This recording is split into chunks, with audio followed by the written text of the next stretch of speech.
Y'all, this is like the biggest hack that I have. I am not a doctor. Doctors would probably tell you that this is a terrible idea. Do not be afraid. I'm gonna be getting into some boob stuff. We just have to get through this moment. Who is this stranger that is attached to me constantly? Wasn't this like magical experience of like pure bliss like some women say? It's still not. I say this and y'all are probably thinking that I'm like slapping my children left and right. Listen, we're not talking about abuse here. That thing was disgusting. It doesn't have enough time to really like marinate and have that really awful smell. Yeah, I would say unless you're hearing like bombs go off, just really scrape through that crotch, you know?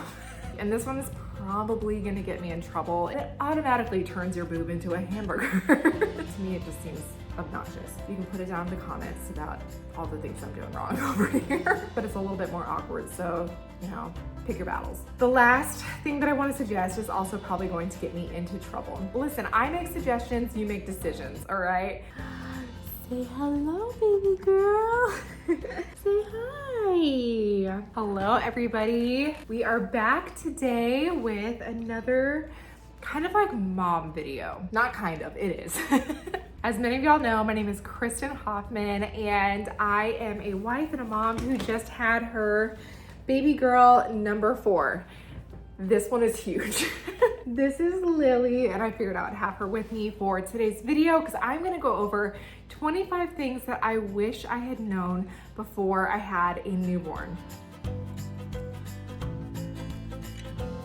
So when I first made this list, it was 25 things, but I have kind of tweaked it a little bit, so if it's a little over or a little under, don't hate me, but listen, the algorithm loves a number, so we're gonna go with 25. So many of you guys know me for my like home decor, thrifting content, you know, just cracking jokes over here, cleaning my house, doing the whole like aesthetic thing or whatever. By the way, I am dressed today. Let me just say that we do not look like this every day, but also YouTube is kind of my job, and you know, some moms get dressed before they go to their jobs. That was me today. Anyway, y'all, I'm so thankful that you are here. If you are a new mom, first of all, congratulations. And even if you're not a first-time mom, I would love to know your due date. So let me know in the comments.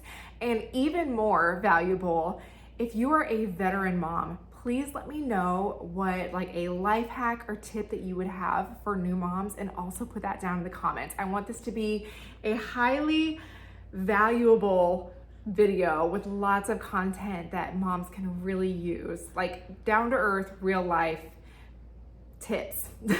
Everything that I am going to go over is just my opinion. This is not fact. This is everything that I've learned from my experience being a mom 4 times now. So take it or leave it. Really, it's up to you. The first thing that I do want to say about having a newborn and giving birth, all that kind of stuff, is do not be afraid.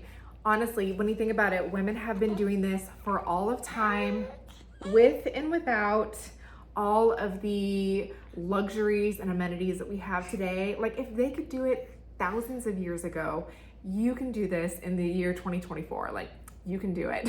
Also, you will know what is best for you and your baby. Another tip that I have to just kind of help you get through some of the more difficult times is to really just think of this time as a season. I have had to have moments where I'm like, where our baby is crying or like everybody is going nuts all at once. I have to think, everybody is fed, everybody is safe, everybody is changed. Like there's nothing actually wrong here. We just have to get through this moment. And same if you're having like a really difficult season with a child or with an infant or whatever, everything is just a season. And as hard as it is, it's also fleeting. It's there for a moment and then it's gone. So treasure the sweet moments where they're this little, look at them as much as you can, squish those little chunky cheeks, those little chunky arms, all of it, because it's gonna be gone in just a moment. All right, I'm gonna be getting into some boob stuff, but before I get into that, if you guys are not familiar with me, I just wanna introduce myself. My name is Kristen Hoffman. I'm a wife and a mom of 4 girls who loves thrifting, homemaking, and intentional living. And if you guys are not already, please consider subscribing. I promise that you will enjoy our time together.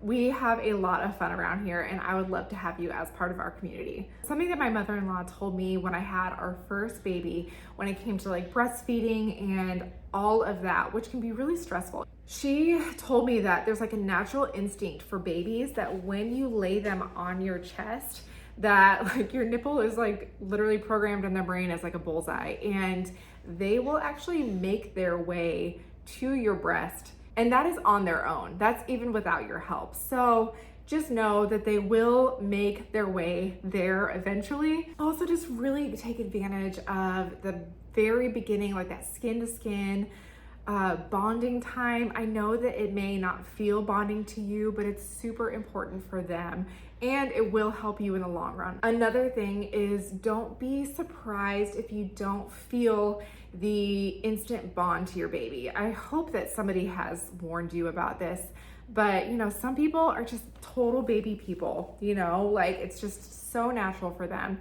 Other people are not. And if I'm being fully honest, I was not before I became a mom. And now I could just literally eat them up. Like I felt like I bonded instantly with her, but with Rosie, our oldest, it took me a little bit. At first I was just like, who is this stranger that is attached to me constantly? And I also have never really loved breastfeeding either, even though I've done it for a year at least for all of my kids. It wasn't this like magical experience of like pure bliss like some women say. It's still not, yet I do it multiple times every single day, and it's fine. It's great for them, and honestly that's all I really care about. But yeah, those first moments with baby are so special, so precious, and like that colostrum and everything is so good for them. So you know, no judgment if you're a bottle feeding mom, but if you're a breastfeeding mom, just know that that is like the most nutrient dense stuff that they can get, and it's liquid gold. So speaking of this liquid gold, I do have a sponsor for today's video, and it literally is colostrum. So let me go tell you guys a little bit about Armra. Okay, so you guys know how I am always on the look for ways to improve my overall health. Well, I finally discovered this incredible product. It's called Armra colostrum. Okay, so if you guys are not familiar with colostrum, it's a dairy bioactive whole food that's produced by all mammals within the first like 48 to 72 hours after they start producing milk. So this is like the first nutrition that babies receive right after they're being born or have been born. And it includes like, oh my gosh, I should grab some. Is this the weirdest thing ever that I'm showing this on YouTube?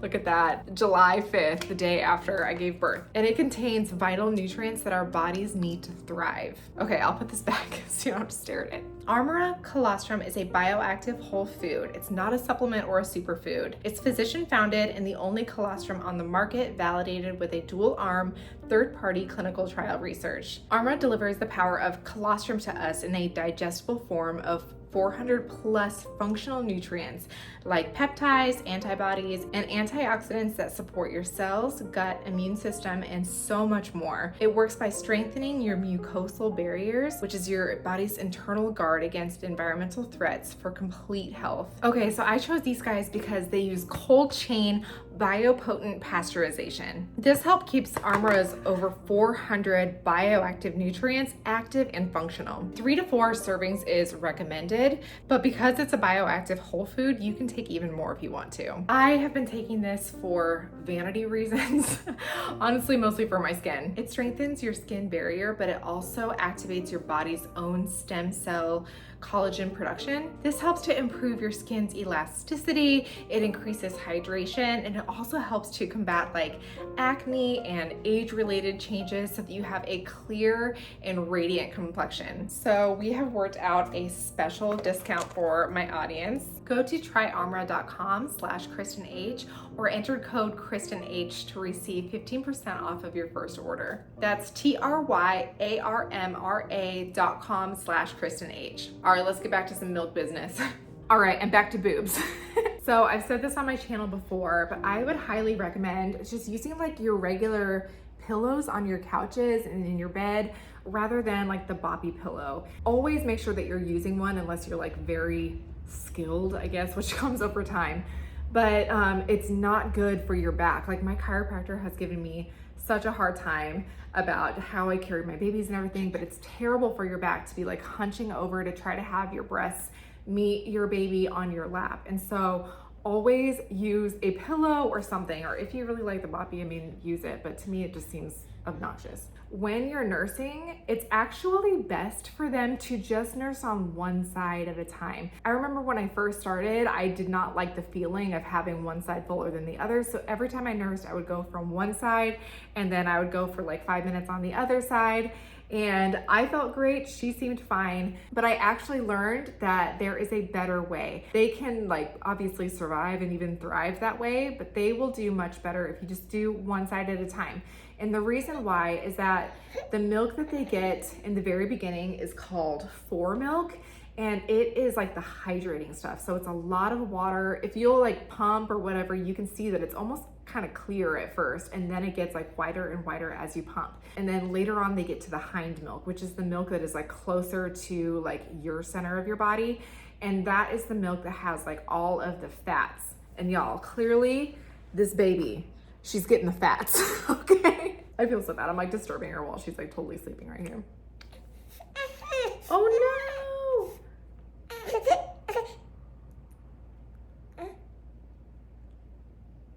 Okay. When our daughter was just getting the fore milk, it actually led to her having like a little bit more gas. She also had a tongue tie. So this is another kind of thing to like think about, is that if your baby doesn't seem to be having like a good latch, or if you're hearing a lot of like sucking sounds when they're nursing, like they can have a tongue tie. So our first 3 daughters had tongue ties.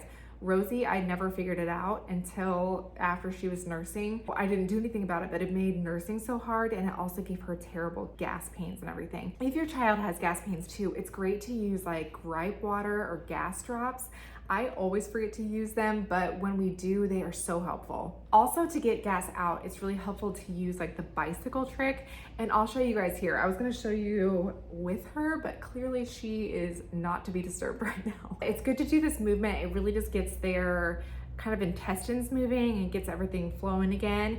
And then also, whenever we burp our babies, I mean, listen, we're not talking about abuse here, but I pat them pretty firmly, if that makes sense. Like the way that I heard it said was that you should be able to hear it from the next room. If it's not that loud, then you're not burping them strong enough for it to actually remove the gas from their stomach. Anyway, I say this and y'all are probably thinking that I'm like slapping my children left and right. Listen, they're fine. And it always does a trick. Okay, I've said this before. I wouldn't waste my money on nursing bras. I don't. I just wear regular bras with the, what do you call it? The underwire. And honestly, my lactation consultant, I remember her telling me that the easiest way to get your breast into a baby's mouth when they're just learning is to kind of like squeeze it and make it into like a hamburger.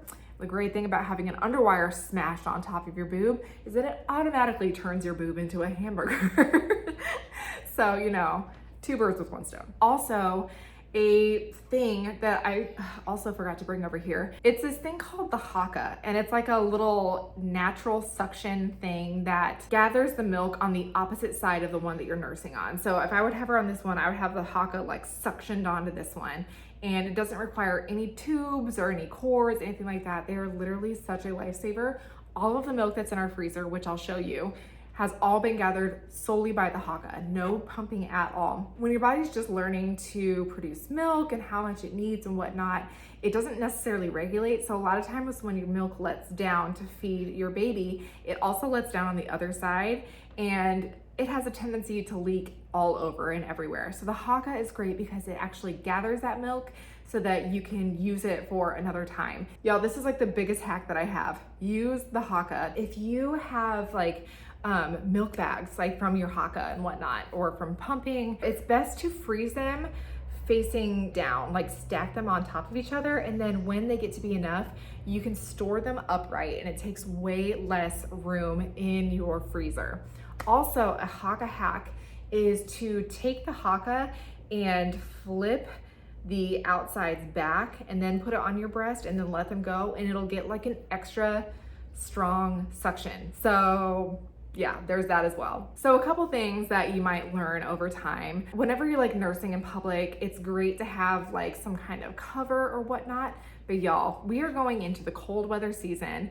And when I was learning to nurse and stuff, or if I was like at church or something, sometimes it was such a pain to like get out the muslin blanket and do like all the covering, like meanwhile your baby's tossing around, pulling everything down, like literally you're about to flash everybody in church. What I had done in those cold seasons is that I would just wear baggy sweaters and sweatshirts and stuff, and I would stick my whole baby underneath my sweatshirt, and I would just like put them under there, and then I would just like peek through the like crew neck or whatever, and I would look down and see what I was doing and how they were doing. And to me, that was so much easier than trying to fuss with like blankets and all that kind of stuff. And listen, I know that not everybody wears like loose things in the winter, but I certainly do, and so you can too. Another thing that I do that saves me so much sleep, and this one is probably gonna get me in trouble. It's not what is recommended, and I am not saying that you should do this. In fact, you probably shouldn't do this. But if you are like me, if you were to do this, it could save you a lot of grief. I co-sleep-ish. She sleeps on the bassinet that's next to our bed. So when she cries, instead of doing the whole like me get out of bed, pull her out, go to like a rocker, and like sit on my cell phone and scroll while she nurses, instead, I just bring her next to me in bed. I clear any pillows out of the way so that there's like literally nothing there besides her and me and the pillow that's under my head, I guess. And I side nurse sleep-ish. You know what I mean? I'll show you kind of an example of what it is. Basically, I would not recommend this if you are like well endowed or if you are a heavy sleeper. Listen, I am not well endowed and I am a very light sleeper. I literally wake up every single time I roll over or move or anything like that. This way I can nurse her, and sometimes I stay awake, but other times I kind of doze off as well, and I usually wake up and she's done. That's what I do, and it literally, I feel like I get so much more sleep than the average mom doing it this way. But again, I am not a doctor. Doctors would probably tell you that this is a terrible idea, but I also know that women have been doing it again for all of eternity, and almost every mom that I talk to also does this. So take it with a grain of salt. Hate me if you want to. You can put it down in the comments about all the things I'm doing wrong over here. Also, a lot of new moms really think that you're supposed to like feed your baby every 2 hours, every 3 hours, and that means like doing it into the night. Again, I'm not a doctor, but we have never woken our children in the night. We let them sleep as much as they need to. Again, this is how everybody has done it all throughout time. They will let you know when they're hungry, believe me. And again, your child may not be like this, but our daughter sleeps about 5 hours in the beginning. She'll sleep from like 10 till 3, sometimes 4 in the morning. She doesn't need to eat, so why would I wake her up to eat? I mean, if I heard like a poop explosion, I might wake her up to change her just so I wasn't like gonna have a mess on my hands. But I don't change my babies in the night unless it's like an emergency. Again, this way it lets them sleep, it lets me sleep. Also, when you change their diaper, it like stimulates them and it wakes them up more and more so that they're less likely to fall asleep again. So yeah, I would say unless you're hearing like bombs go off, just, you know, let them sleep. Also, sometimes in the night, if your baby's having a lot of blowouts, I will just have like a waterproof pad and I'll flip it over so that it's on like the plasticky side, not the soft side. That way, if they do explode, you can just like wipe it off in the night and not have to worry about like fully washing this whole thing. I also recommend keeping a waterproof pad right by the couch. You can just grab, change them on the couch and not have to worry about doing like the whole changing table thing.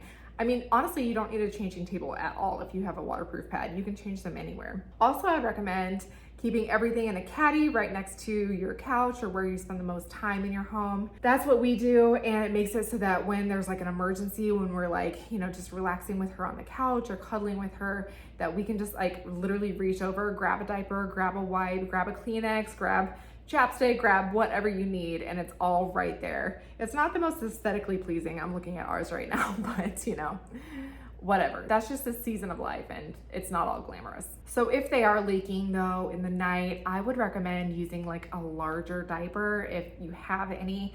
it's always nice to have some of yours and then like at least one pack of like the next size. Also, when you're changing your diapers, a way to save a ton of wipes is to use the actual diaper as the first wipe. You know, like as you're pulling down the front of it, just really scrape through that crotch, you know?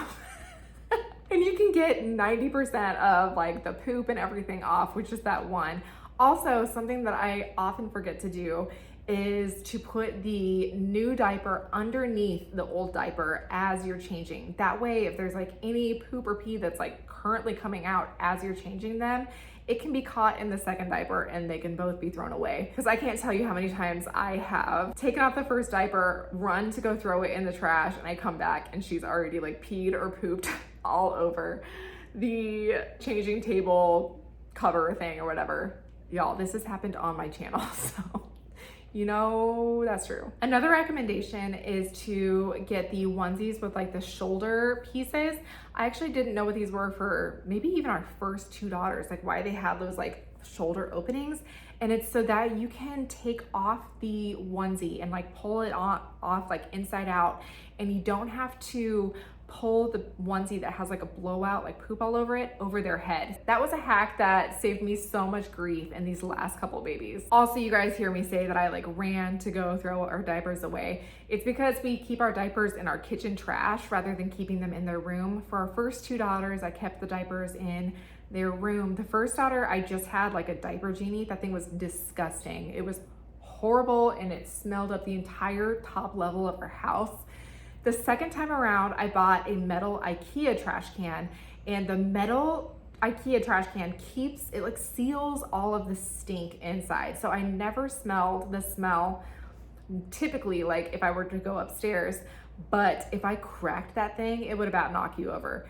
So that's like a kind of a hack. If you want to have something that seals in the smell, go for metal.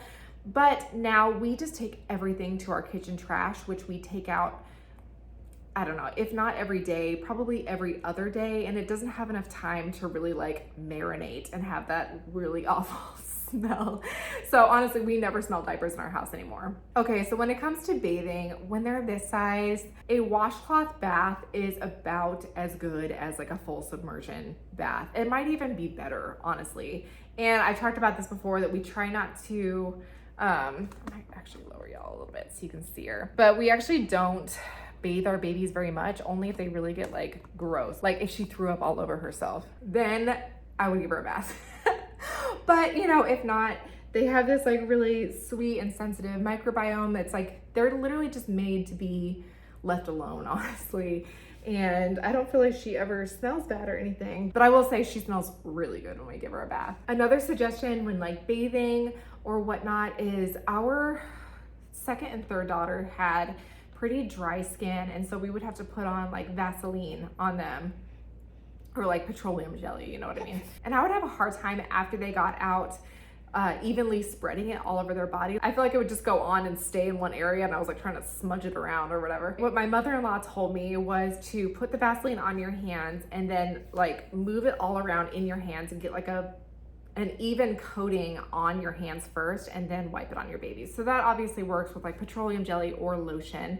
I just felt like it did a much faster and more even job of getting lotion or Vaseline all over your baby. Another couple random hacks would be to organize your baby's drawers by size, as opposed to like putting all of their jammies in one drawer, all of their onesies in another, all of their socks. They change so quickly in this first season that it's nice for you or your spouse, or you know, if your kids are helping you, to be able to tell them like, hey, just open up their drawer and get a onesie for me, please. And everybody knows that this is the drawer that we're in right now. Like we just used the top drawer, and that's the drawer that has everything for their size. So you can have like 0 to 3 month onesies in this drawer, or 3 to 6 month onesies in the drawer beneath it, whatever. That's kind of what we're doing right now. I really feel like that has saved time because I'm not searching through trying to figure out, does this onesie fit right now? Is this one too small, too big? All that good stuff. Another hack that my husband uses frequently is the car seat carrying hack. Basically, if you take your arm and you put it through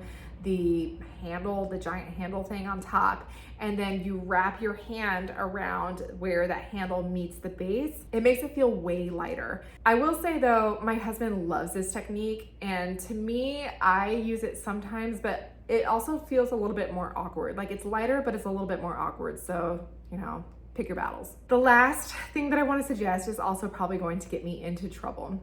Do your best, if you can, to bring your baby to your schedule as opposed to making your schedule fit your baby's schedule.